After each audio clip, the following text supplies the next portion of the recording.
Boa tarde a todos. Hoje, dia 31 de março de 2023, nós estamos aqui na Sociedade de Estudos Espírita Francisco de Assis para mais uma tarde de estudos, continuando os nossos estudos, porque nós encerramos há poucos momentos o estudo do livro da Sueli Caldas-Schubert, de Obsessão e Desobsessão. Então, nesse horário, nós estudamos essa obra, Parábolas e Ensinos de Jesus. Hoje nós vamos iniciar o estudo da parábola do servo trabalhador, que é a penúltima, não é a antepenúltima, ainda falta a parábola do juiz iníquo e a parábola do fariseu e do publicano, para nós encerrarmos esse estudo. E como eu falei com vocês anteriormente, nesse horário nós não vamos continuar realizando estudos, que faremos um trabalho interno, como eu já falei, para aqueles nossos irmãos que estão em situações muito complicadas, aqueles que estão pensando no suicídio, né? Então, vai ser um trabalho presencial, não vai ter a parte online. Então, antes de nós iniciarmos aqui o nosso estudo, eu vou pedir ao nosso irmão Alberto. Alberto, você pode fazer a nossa prece de abertura, por favor?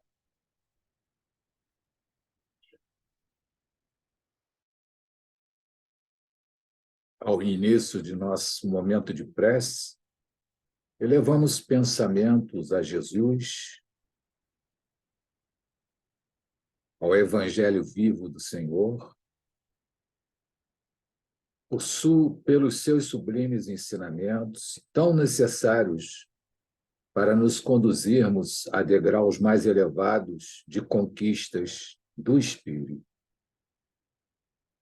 Agradecidos ao Pai de infinito amor pelo envio deste mensageiro de luz, o governador desta orbe, e que estejamos sintonizados com as sublimes e abençoadas emanações do Cristo, para que em sua seara possamos seguir a nossa caminhada, buscando através de seus exemplos o caminho de aprimoramento moral, o caminho de aperfeiçoamento íntimo, o caminho de renovação interior. Agradecidos aos seareiros de Jesus, a toda a espiritualidade, que junto de Jesus realizam o seu trabalho em prol de todos aqueles encarnados e desencarnados que estão em busca deste caminho que nos conduz ao Pai Celeste.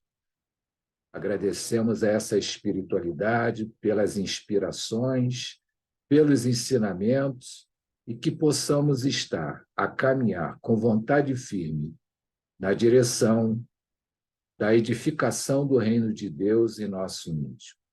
Agradecidos estamos, Senhor.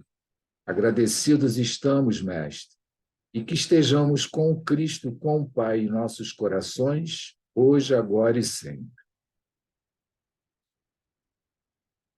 Graças a Deus. Bem, meus irmãos, vamos começar aqui. Eu vou pedir, Denise, se você estiver aí, você pode ler para a gente a parábola do servo trabalhador? É uma parábola pequenininha. Quer dizer, pequeno em tamanho, né? São apenas 2 parágrafos.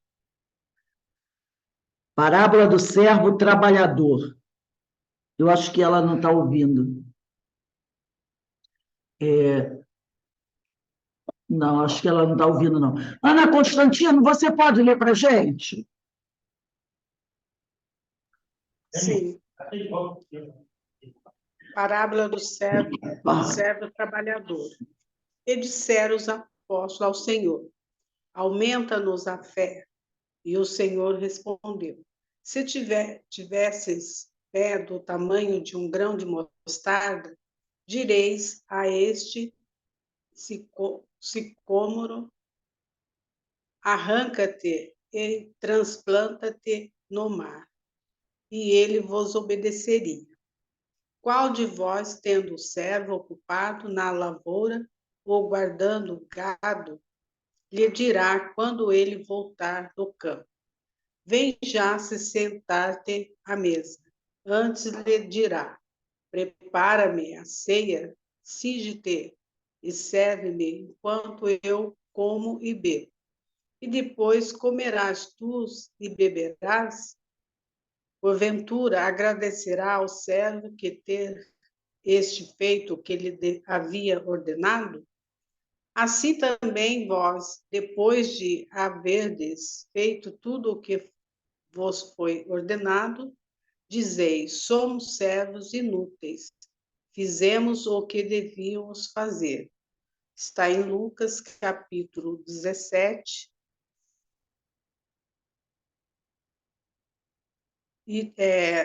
versículos 7 a 10. Versículos 5 a 10, né? Lucas 17, versículos de 5 a 10. Pelo meu é 5, não sei de você, mas acho que é 5. O meu é 7. Ah, é? Deixa eu até ver aqui, para a gente corrigir isso. O meu é 7 também. O meu está 5. Lucas. O meu é de 5. O meu também. Deixa eu ver aqui, Lucas 17, porque aqui diz assim. Disseram então os apóstolos ao Senhor, acrescenta-nos a fé. É porque ele começa um pouquinho antes, aí depois é que ele entra diretamente no 7, diz, e qual de vós será um servo? Mas aí o 5 ele dá uma introduçãozinha, mas tudo bem, 5 a 10, 7 a 10, não importa. Aí aqui diz assim, era costume, antigamente, utilizar-se dos servos que trabalhavam na lavoura ou guardavam gado. Ao chegarem à tarde, preparavam a ceia para o seu homem. Quer dizer, o mesmo servo, né, que trabalhava na lavoura, que cuidava do gado, quando chegava de tarde, esse servo era aquele que preparava a ceia para o seu amo, para o seu senhor. Serviam a mesa e depois ceavam. Muito diferente do que a gente vê, às vezes, em alguns lugares, né? Aquele que assim não fizesse, deixaria de cumprir o seu dever. E o que assim procedia, não fazia mais que cumprir sua obrigação, porque para tal mister fora contratado e recebia o seu salário. Quer dizer, aquele que não obedecesse, né, não estava cumprindo o dever dele. E o que fizesse direitinho, não fazia mais do que a sua obrigação, que era servir ao seu amo. Porque para tal mister fora contratado e recebia seu salário. Não se jactava, né, de assim proceder, visto o prévio ajuste que houver entre ele e o patrão. Ele não ficava chamando a atenção, eu fiz isso, eu fiz aquilo. Afinal, ele foi contratado para fazer aquilo, né? Foi contratado para fazer aquilo. Então, ele não tinha feito mais do que a obrigação dele, e recebia o seu salário, né? Jesus, que se aproveitava sempre do que ocorria cotidianamente, porque a gente nós não podemos esquecer que Jesus, quando contava suas parábolas, ele sempre aproveitava dos fatos que ocorriam no dia a dia das pessoas. Então, Jesus se aproveitava sempre do que ocorria cotidianamente para dar boas lições àqueles que deviam ser mais tarde os seus apóstolos, ao pedirem estes ao Senhor que lhes aumentasse a fé. Porque até então, eles eram quem? Discípulos, alunos. Entendeu? Então, olha o que o Caimar coloca aqui. Jesus, que se aproveitava sempre do que ocorria todos os dias, né, cotidianamente, para dar boas lições, aqueles que deviam ser mais de os seus apóstolos. Então, agora, eles são discípulos, são alunos. Mais tarde, quando Jesus não estiver mais entre eles, serão eles os professores. Então, eles serão o quê? Os apóstolos. Ao pedirem estes ao Senhor que lhes aumentassem a fé. Quantas vezes a gente na prece, né? Senhor, aumenta a minha fé. A gente não fala isso? Por que a gente pede a Deus para aumentar a nossa fé? Porque a gente sabe que a nossa fé é uma fezinha. Como disse Jesus, menor que um grão de mostarda. Então, a gente sempre está dizendo, Senhor, pelo amor de Deus, aumenta a minha fé. Como se fosse apenas da responsabilidade do Senhor, né? Depende só dele aumentar a minha fé. Então, a gente costuma muito fazer isso. Senhor, aumenta a minha fé. Então, depois de exaltar as virtudes da fé e o poder que a mesma mantém, Jesus lhes propôs a chamada parábola do servo trabalhador, né? Então, olha que Jesus aqui, ele exalta as virtudes da fé e o poder da mesma. Quando é que ele exalta? Olha aqui, lá no início da parábola. Aumenta-nos a fé, os discípulos pediram. E o Senhor respondeu, se tivesses fé do tamanho de um grão de mostarda, isso está em Lucas, capítulo 17, versículo 5, né? De um grão de mostarda, diz a este sicômoro, que é uma árvore, arranca-te e transplanta-te no mar, e ele vos obedeceria. Nesse momento, Jesus está exaltando as virtudes da fé e o poder que a mesma mantém. Aí, depois, ele conta a parábola. Então, ele lhes propôs a chamada parábola do servo trabalhador. Então, primeiro ele foi lá, mostrou a importância da fé e o poder que ela possui. Quis o mestre ver a seus discípulos que a fé é o salário dos bons obreiros. E para que esse salário seja aumentado, é preciso que os obreiros cumpram primeiramente seus deveres. Mas sem jactância, sem vaidade, com humildade, como quem se considera pago com as graças recebidas para desempenhar sua tarefa. Então, Jesus mostrou para eles que a fé é o salário do bom trabalhador. Agora, para que esse salário seja aumentado, quer dizer, para que essa fé seja aumentada, é preciso que os obreiros cumpram primeiramente com seus deveres, cumpram com a sua tarefa, mas sem orgulho, sem vaidade, com humildade, como quem se considera pago com as graças recebidas para desempenhar a sua tarefa. Quer dizer, nós devemos ficar felizes simplesmente por ter tido a oportunidade de estar trabalhando para o Senhor. Essa deve ser a nossa alegria. Entendeu? Então, essa deve ser a nossa alegria.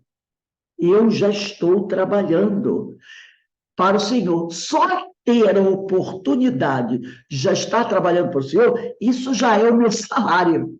Esse deve ser o meu salário. Eu tenho que entender isso.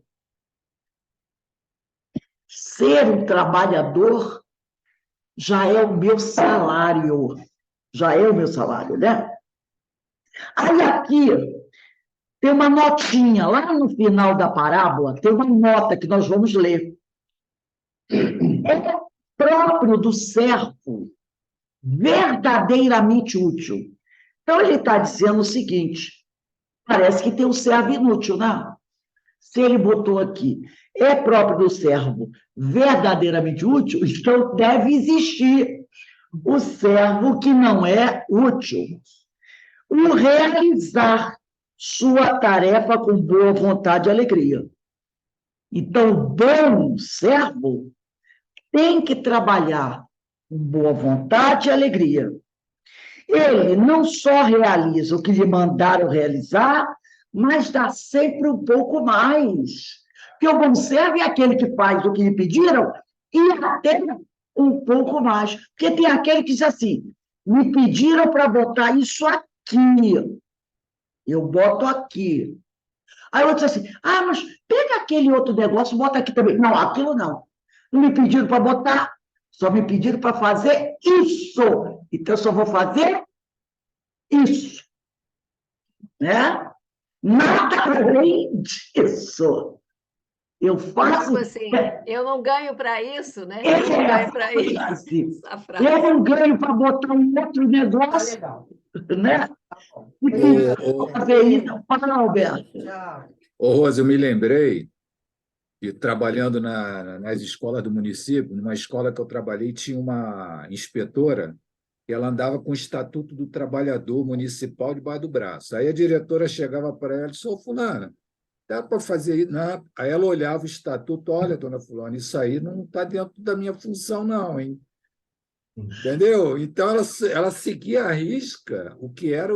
Aí, quando uma vez ela foi para a diretora: "Ah, a senhora podia me dispensar mais cedo, que eu tenho que." Aí a diretora falou: "Mas vem cá, isso está no teu estatuto?" Não é? É isso aí. Não está no estatuto. É muito interessante. Diz aqui: é próprio do servo verdadeiramente útil o realizar sua tarefa com boa vontade e alegria. Ele não só realiza o que lhe mandaram realizar, mas dá sempre um pouco mais. O servo inútil não faz exclusivamente o que lhe pediram, fizesse. E, quando possível, até um pouco menos, alegrando-se com o pensamento de que tapeou o seu amor, né? Mas até menos, ainda com aquela alegria: passei a perna no fulano, né? Passei a perna no fulano.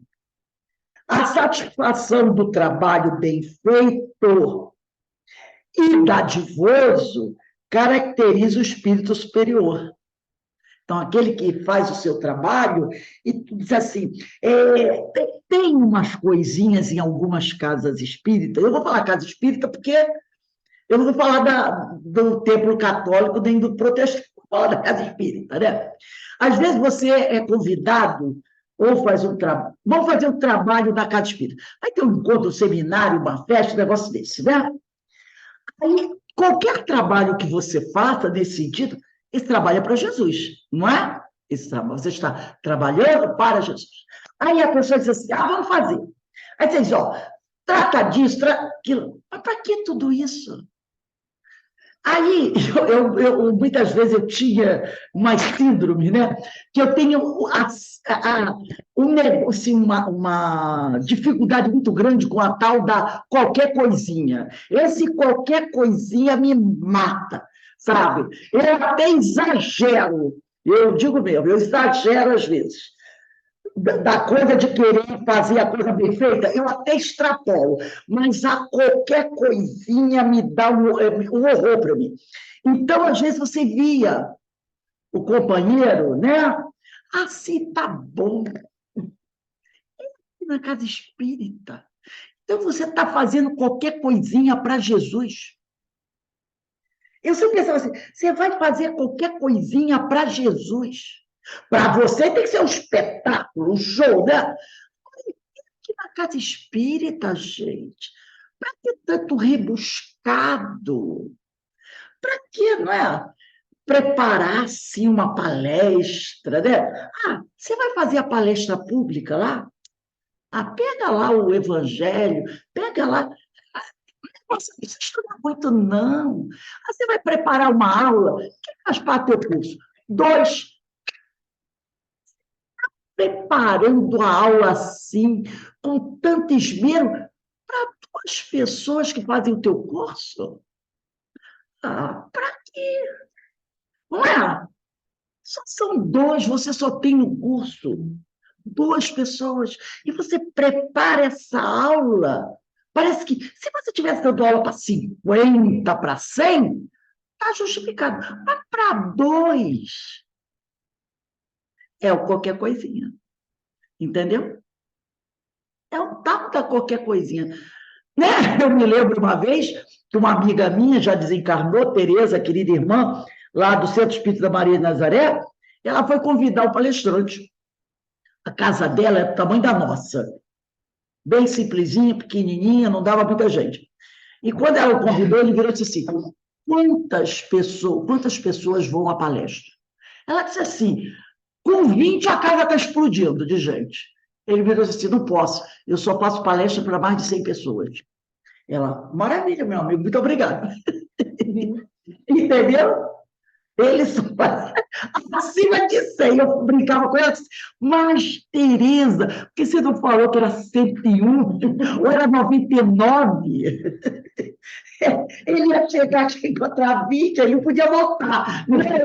Então, se você diz que 99, para não dizer que você é muito vaidosa, não fala 100, fala 99.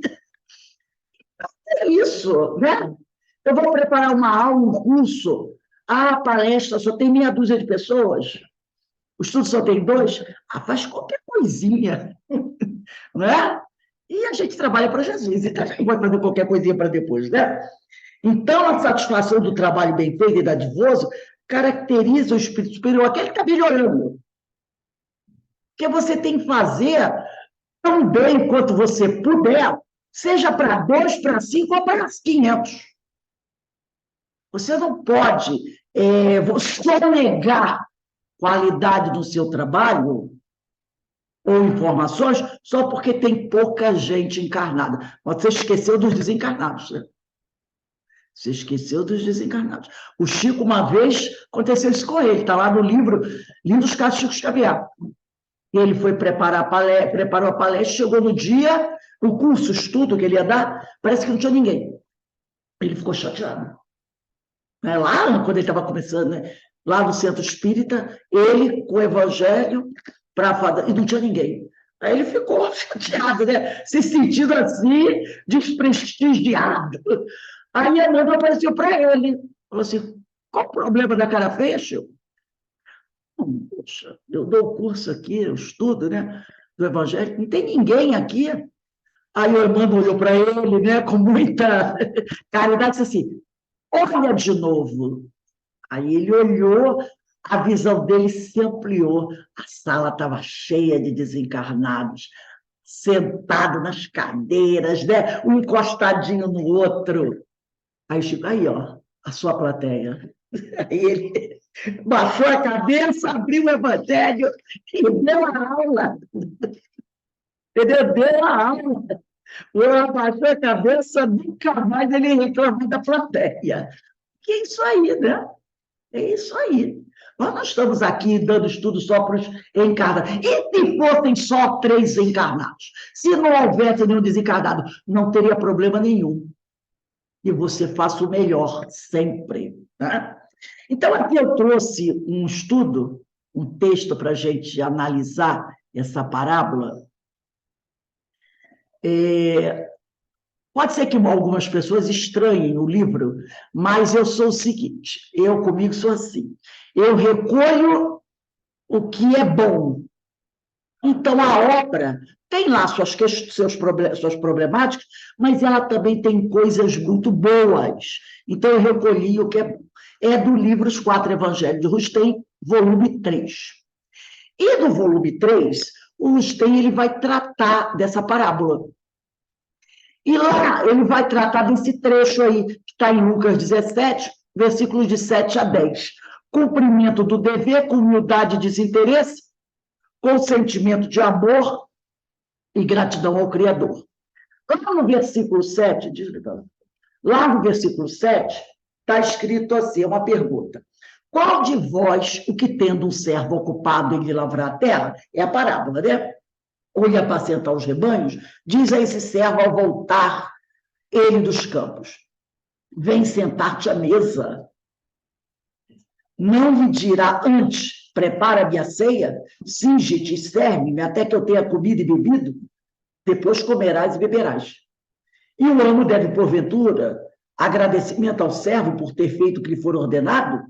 Penso que não. Assim, quando houverdes feito tudo o que vos foi ordenado, dizei, somos servos inúteis, fizemos o que éramos obrigados a fazer. Então, a partir do momento que eu estou fazendo apenas o que eu tenho obrigação de fazer, eu sou um servo inútil. Eu não estou fazendo nada extraordinário. não é? Quer isto dizer que nada sois em comparação com o Senhor, que tem o direito de tudo exigir de vós, diz o Rustem, né? A quem tudo foi dado. Então, eu não tenho que exigir nada do Senhor, porque o Senhor me deu tudo.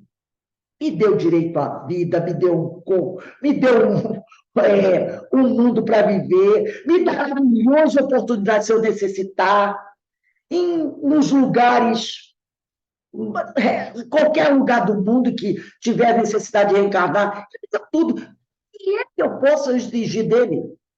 Não vos orgulheis, portanto, do que fizerdes, tendo em vista agradá-lo. Esforçai-vos por cumprir o vosso dever.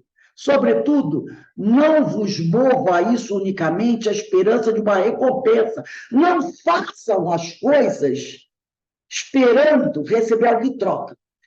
É até normal que no início a gente faça isso. Lembra do André Luiz?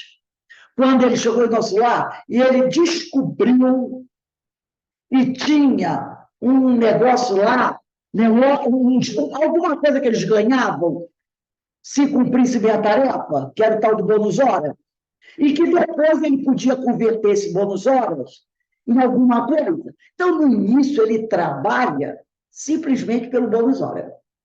Mas depois, esse interesse já passa a ser outro. Ele já passa a trabalhar por amor. Então, no início, até a gente faz assim. Não, eu vou fazer o trabalho bom porque eu quero ir para o nosso lado, né? Mas depois, você incorpora isso. Por isso ele diz, sobretudo, não vos mova isso unicamente a esperança de uma recompensa. A preocupação do cumprimento do dever, o reconhecimento para com Deus e a esperança de satisfazê-lo, tais os sentimentos únicos que vos devem animar. Então, eu tenho que me preocupar com o quê? Eu tenho que ser um bom trabalhador, cumprir com o meu dever, eu tenho que estar sempre agradecido a Deus por Ele ter me dado tanto, e eu tenho que trabalhar sempre para atender à vontade do Senhor, porque Ele é o Pai Criador. Essa tem que ser os nossos objetivos. E não ficar fazendo, eu tenho que fazer para me dar bem. Tá? Inicialmente, nós, espíritos imperfeitos, ainda trabalhamos com essa intenção. Mas, com o tempo, conforme a gente vai evoluindo, a gente vai mudando a ideia. No livro Segue-me, de Francisco Cândido Xavier, pelo Espírito de Emmanuel, tem uma página chamada No Júbilo de Servir, que diz assim, guarda a tua alma no júbilo de servir. Não reclames honraria, quer dizer, não exijas honrarias, por mais alto te pareça o triunfo em tuas mãos. Se a terra, essa terra que a gente pisa aqui, né, se julgasse dona da árvore que frutifica na sua crosta, intentando negar-lhe arrimo, não faria mais que privar-se da proteção que o vegetal lhe dispensa. E se a árvore se presumisse proprietária da terra, que a suporta, fugindo-lhe as bases, nada mais conseguiria que a eliminação de si mesma. Atentas, porém, à seiva e ao equilíbrio que a sabedoria divina lhes assegura. Entram em abençoada cooperação, a terra e a árvore, né? E produzem a bênção da colheita. Continua, Emmanuel. Todos os bens da vida fluem da bondade de nosso Pai. Nas tuas horas de êxito, de sucesso, medita nas forças conjugadas que te sustentam. Pensa nos que te beneficiam e te instruem, nos que te amparam e te garantem. Orgulhar-se das boas obras é ensombrar a própria visão, é turvar a própria visão, invocando homenagens indébitas que de direito pertencem a Deus. A maneira do instrumento leal e dócil deixa que o sumo bem te use a vida. O violino, ainda mesmo o de mais rara fabricação, não vale por si. Engrandece-se, porém, na fidelidade com que se rende às mãos do artista, que o integra na exaltação da harmonia eterna. Belíssima página de Emmanuel, né? Linda página de Emmanuel. Vamos aqui continuando. Essa última metáfora é sensacional, né? Maravilhosa, né? Quando Maravilhosa. ele compara ao uso do violino, sensacional. Porque se você tiver um Stradivarius em cima de uma mesa, o que ele serve? Não é? Para nada. Mas quando um grande artista, um virtuoso, o pega, olha que maravilha de som sai desse violino. Não é? E um grande violinista, sem um aparelho, ele vai fazer. Não é? O violinista sem violino, ele não consegue imitar o som do violino. E o violino sem o artista, não serve de nada. Mas quando os dois se unem, a beleza aparece. Então, belíssima página de Emmanuel. Vamos voltar aqui no Caibar. Ele diz assim, a lavoura é o símbolo da religião, que deve ser cultivada por todos. O gado constitui ou representa esses todos. Ou seja, os que se querem instruir na religião, os guardadores de gado, né? Os guardadores de gado. Então, isso aqui, o gado constitui ou representa esses todos, ou seja, os que se querem instruir na religião, os guardadores de gado. O dono da lavoura do gado é Jesus, que nos veio trazer esse alimento de vida eterna. Então, a terra é a lavoura e o gado, né, os guardadores de gado somos nós. A fé, como já dissemos, não é uma coisa abstrata. Como não é abstrata, a semente de mostarda, lembra? Se tivesses fé do tamanho de um grão de mostarda, assim como esta é alguma coisa substancial, também a fé contém tão poderosos elementos que os que a possuem chegam a operar maravilhas. Aquele, né, que tem fé verdadeiramente, ele chega a operar maravilhas. Como arrancar sicômoros e arrojá-los ao mar. Como também dizer para a montanha, saia daqui, vá para ali. Essa montanha, a gente sabe, né? São as nossas dificuldades. A semente de mostarda, quando xoxa quer dizer quando sem graça, né? Murchinha. A semente de mostarda, quando xoxa, é estéril, não dá espigas, não serve para condimento, não se presta como medicamento, enfim, não tem valor algum. A fé que se acha nessas condições também não tem valor algum. É o que diremos da fé que nem mesmo aparenta a semente xoxa da mostarda. É a tal da fezinha, né? A fezinha. Não tem valor nenhum. Acresce outra circunstância que observamos na parábola. Os apóstolos não acreditavam nessa fé que se recebe de um jato, como a prescreve as igrejas. Por quê? Ele aqui já está falando não dos discípulos, mas dos apóstolos. Percebeu? Aqui não é mais discípulo. Rose, eu não entendi. Os apóstolos não acreditavam nesta fé que se recebe de um jacto. Porque algumas religiões dizem que é assim, tenha fé. Aí você tem fé. Agora tudo vai dar certo. A fé é uma conquista. Não é, eu não basta dizer para você assim, alguém tem fé. Você diz, pronto, tenha fé. A fé que para mim resolveu.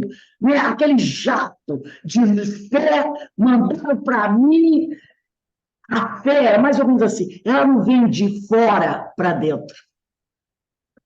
Poderíamos dizer assim que a fé é uma potência da alma que a gente constrói. Exatamente. Então, você pega do nada, eu estou com fé. Exatamente. Tenha fé. Aí eu estou cheio de fé. Acontece, Semira Pinto tem uma página, o livro, agora eu esqueci o nome do livro, daqui a pouco eu me lembro. É um livro que eu amo. Levanta-te, anda. Tem uma página, é o primeiro capítulo desse livro, chamado Exortação. O dia que vocês puderem, compre esse livro, Levanta-te, Anda, Senira Pinto. Ela é autora daquela música Quanta luz nesse ambiente. É a autora autoria da Senira Pinto. Essa música é lindíssima, né? Acho que é uma das músicas mais famosas. Quanta luz nesse ambiente descer sobre nós, né? Brilhando em nossa mente. É linda. Então, ela tem uma página que eu adoro. Ela diz assim: basta uma leve sombra bem distante do horizonte e você já se destrabalha. Então, não precisa aquela nuvem preta chegar, não. Basta você olhar para o céu, aí longe tem uma sombrinha cinza. Aí você, ai meu Deus do céu. Ela quer dizer assim, qualquer coisa nos abala. É o tipo de fé que a gente tem. Entendeu? Aí eu me lembro também de uma benfeitora espiritual no livro Obreiros da Vida Eterna, Obreiros da Vida Eterna, do André Luiz. Ela dirige uma colônia da espiritualidade. Uma colônia bem... o nível da colônia, assim, um nível, vamos dizer assim, não tão evoluído como o nosso lar, onde se reúnem espíritos com maiores dificuldades, nessa colônia do livro Obreiros da Vida Eterna. No momento, essa colônia constantemente está sofrendo ataques das forças inferiores.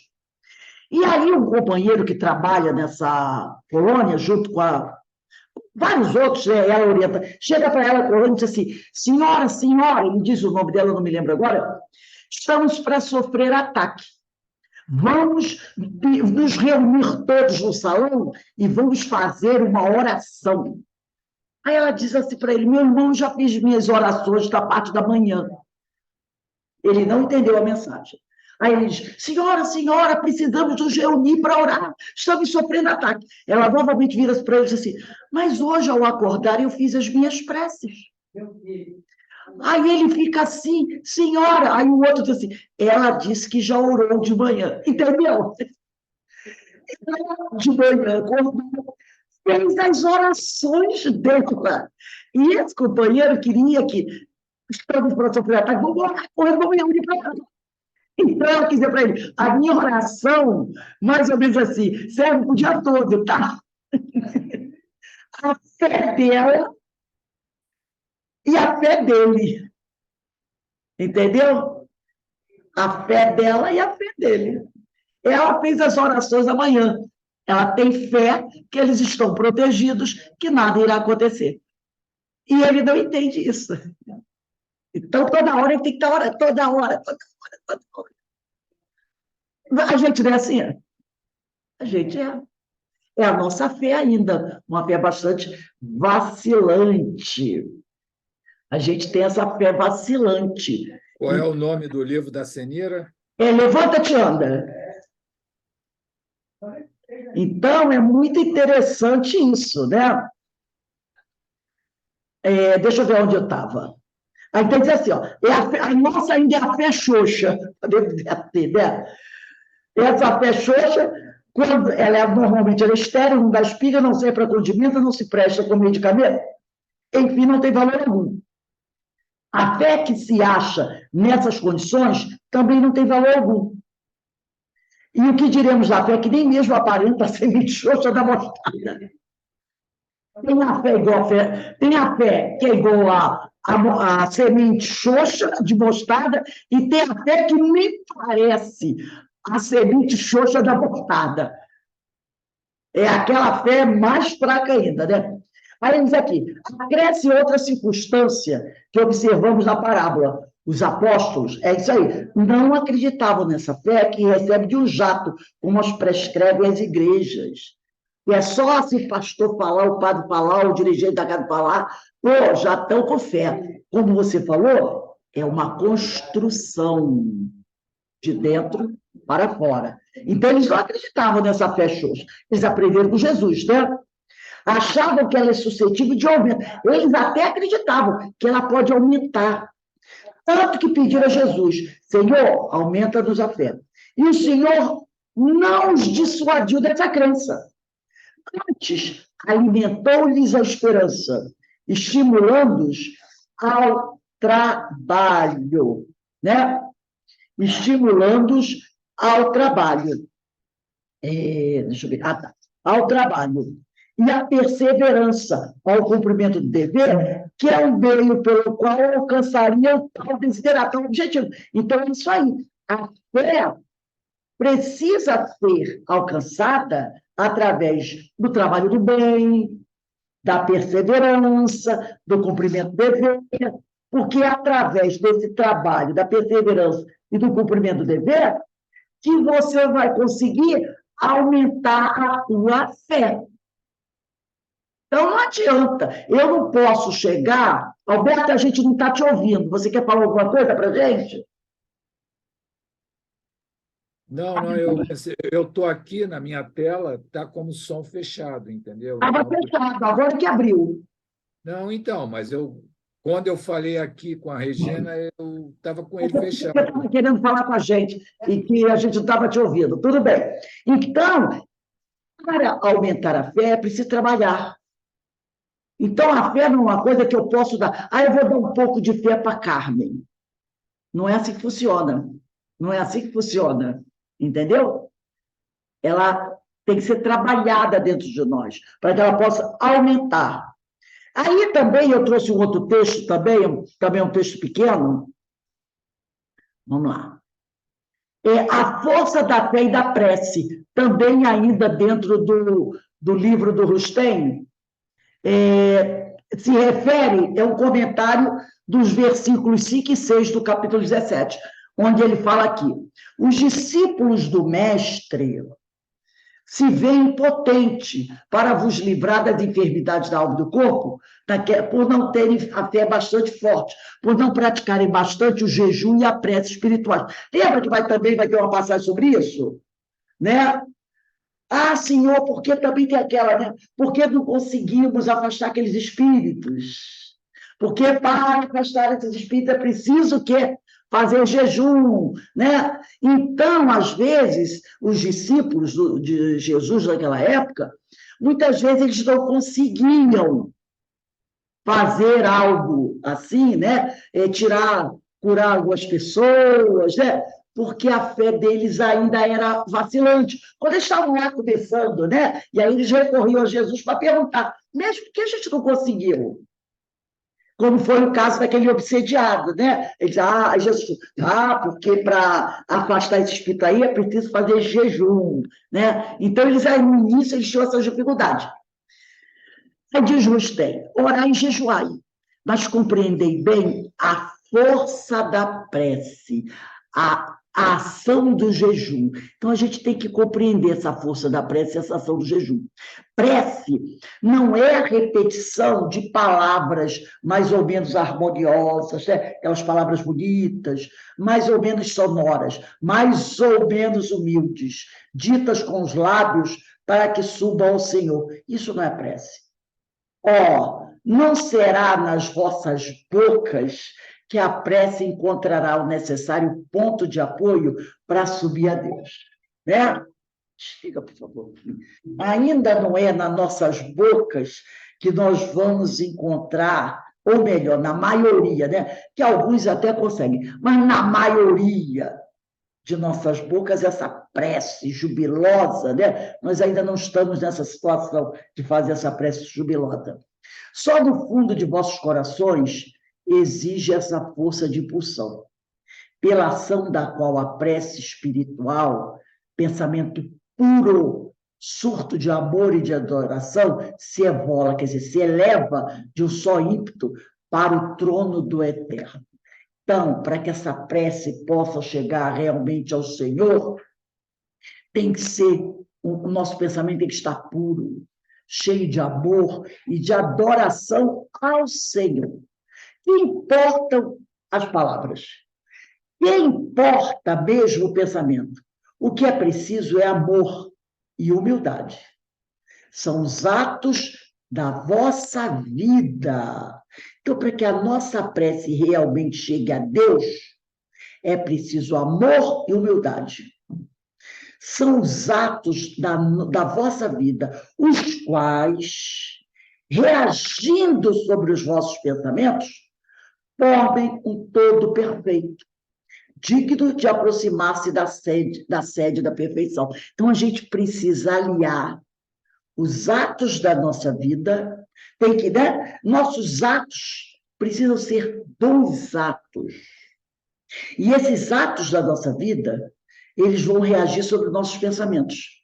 E aí vão formar um todo perfeito, digno de aproximar-se da sede da perfeição. Jejuai, sim, mas espiritualmente. E importam ao Senhor os alimentos que concorrem para o sustento da vossa matéria. Aí a pessoa diz, vou jejuar.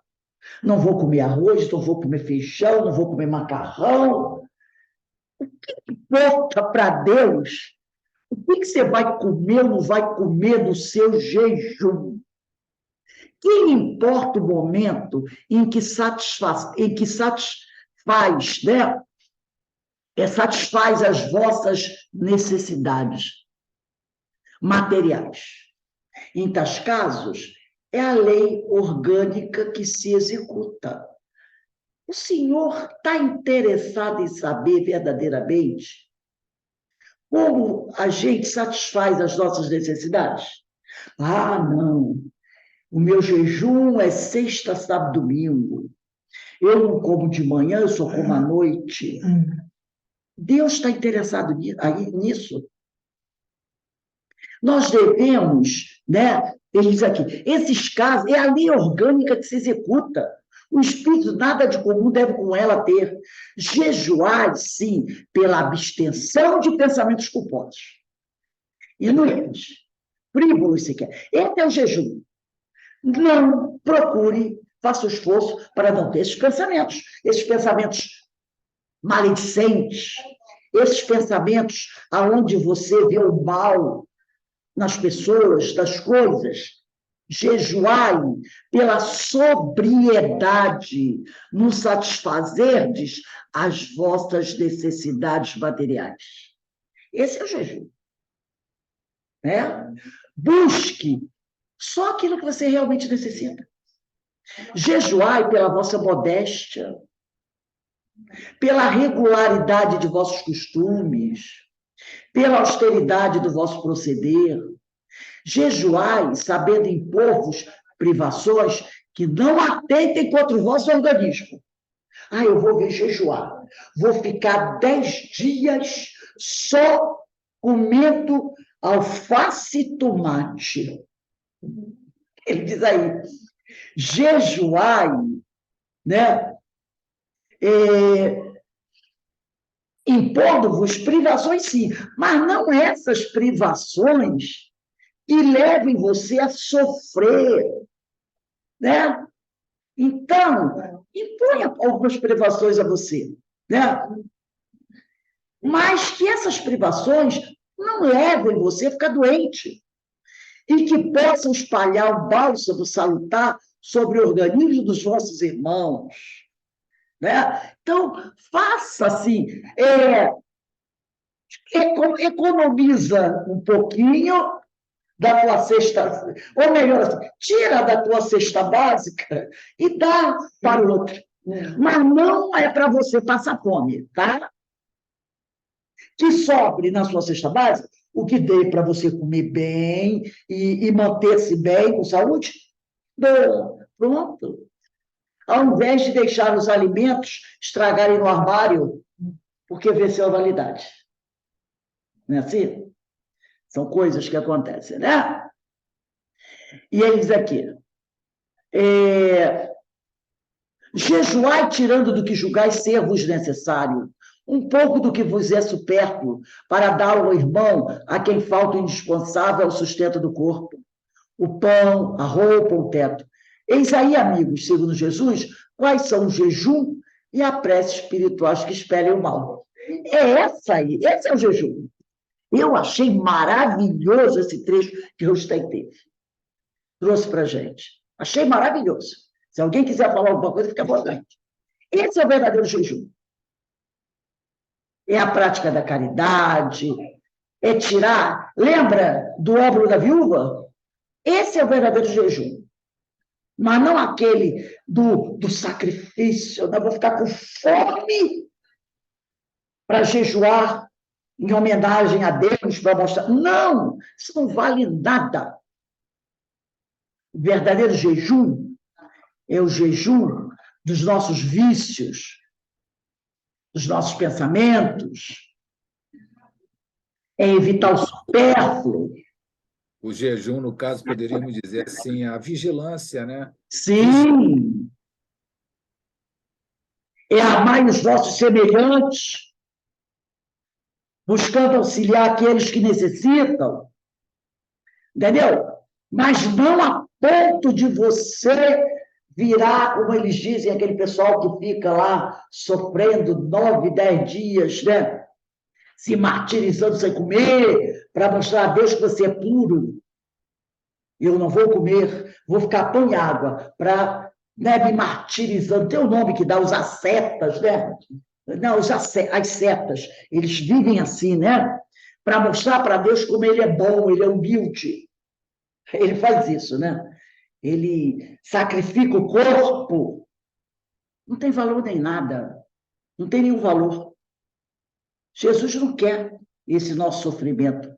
A fé, a alavanca poderosa, capaz como nenhuma outra de levantar o mundo, constitui o único meio de que podereis lançar mão para vencer as dificuldades que vos cercam. Da fé nasce a prece, e esta, se além de fervorosa e perseverante, vem acompanhada do jejum espiritual.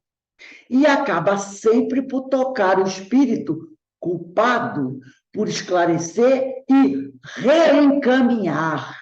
Porque você é esclarecido e busca o quê? Voltar ao caminho do bem, que é o caminho da porta estreita. Tratai de reconhecer bem a força da prece, de conhecer os extraordinários recursos que podeis oferir dela, atraindo a vós os espíritos protetores da humanidade.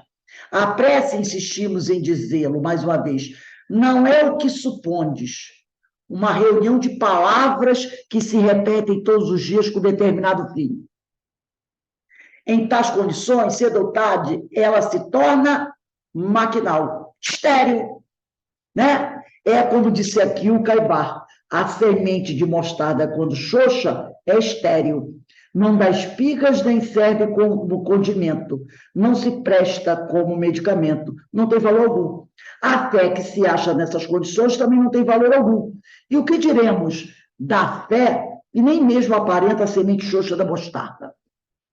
Então, essa prece, como ele falou aqui, né?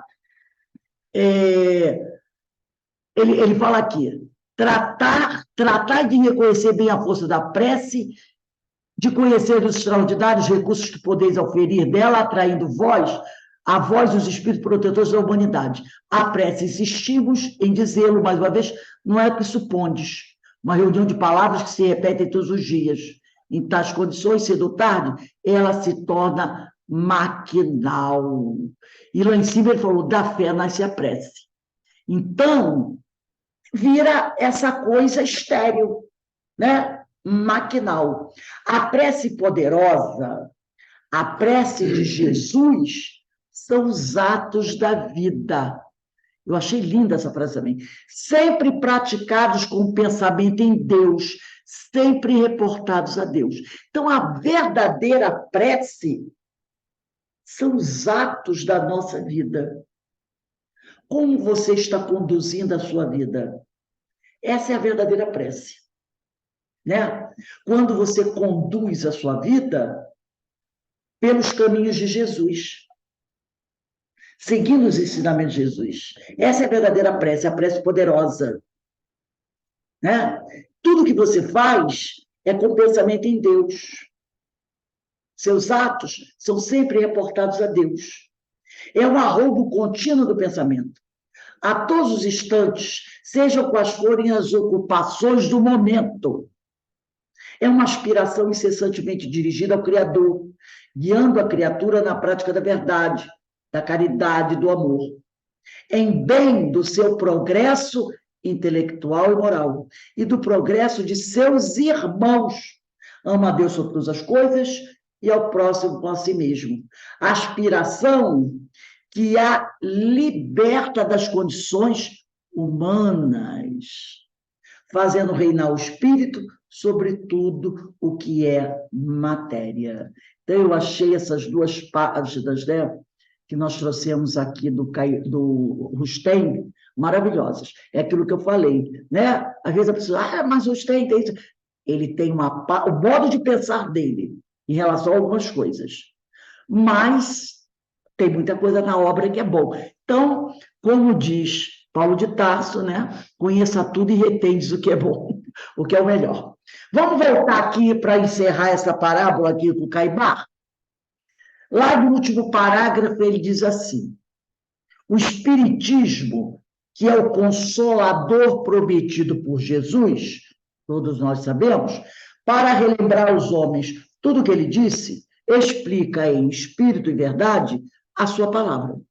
E traz a todos o complemento dos ensinos cristãos que não podiam ser dados naquela época, devido ao atraso intelectual de então. O próprio mestre falou, né? Eu lhes enviarei o Consolador, porque no momento eu não posso dizer para vocês, porque, na realidade, a população daquela época, devido ao atraso intelectual, não podiam compreender muita coisa. O Espiritismo vem cumprir a sua missão, oferecendo aos homens a explicação sucinta da religião em suas modalidades científica e filosófica. Então, hoje, através do Espiritismo, nós conseguimos entender as parábolas. Porque se não existisse o Espiritismo, nós continuaremos sem entender as parábolas. Se hoje a gente está conseguindo analisar as parábolas verdadeiramente, é por quê? É porque nós temos o quê?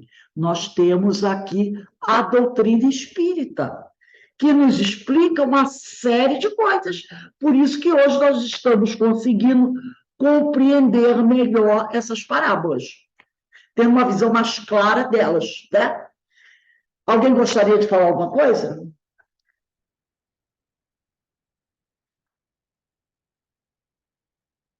Liga aí, Carmen, teu microfone. Está desligado aí, agora que ligou. Não, tá tudo bem, muito bom, muito bom. Muitas reflexões muito boas. Né? Essa parte do jejum é tão importante isso, né? As pessoas, não, hoje eu não como carne disso, daquilo outro. Não é esse jeito. Olha aí a sexta-feira da paixão. Pois é. Ai, se eu não comer isso, se eu não comer aquilo, se eu comer peixe, parará, não é nada disso. Não é? Nada disso. O peixe está tão caro. Pois é. Ih, come a galinha, não come nada, come o ovo, tá ótimo. A comida que é mais baratinho do que o peixe, né?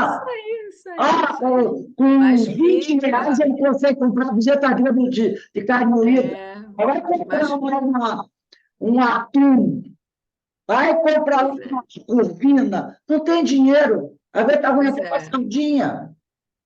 Isso aí. Entendeu? E aí? Fica nessa prisão. Quer cair de desgraça, você não pode comer o atum, o peixe cada vez. Pois é. Não é? Então, o que importa para Deus se você está comendo carne moída ou corvina, gente? O que importa para Deus? Não importa. Isso não importa para Deus. O verdadeiro jejum não é esse. Né? Aí você come o peixe cheio de maledicência. Qual é Falando mal de todo mundo, né? Come o bacalhau, mas xingando todo mundo.